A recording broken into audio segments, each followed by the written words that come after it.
The portrait emerging of 56-year-old Cesar Sayoc Jr., revealing a man obsessed with his support for President Trump. His Twitter feed showing him driving to Trump rallies, posting crowd chants, attacking CNN, cheering the president on in this selfie video. Another recorded as the president spoke.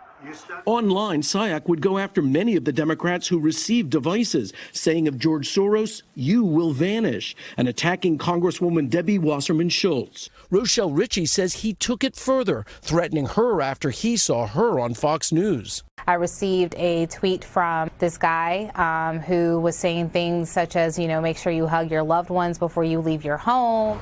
Sayoc has a history of arrests, including making a bomb threat to Florida Power and Light Company in 2002, saying it would be worse than September 11th. Ron Lowy was Sayoc's attorney then and says his client made the phone threat when his power was cut off. He's not like you and I. He's missing something.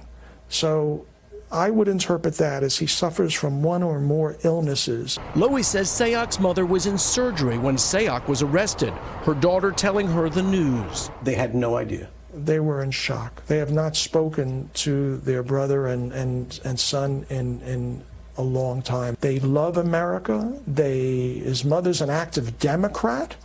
They're in shock. Sayoc claimed to be a member of the Seminole tribe, although the tribe tells NBC News they have no evidence he was a Seminole. Tonight, Sayoc's family has given the FBI permission to search their home without a warrant. Lowy saying Sayoc had not been staying with them. Rather, he'd been living out of his van.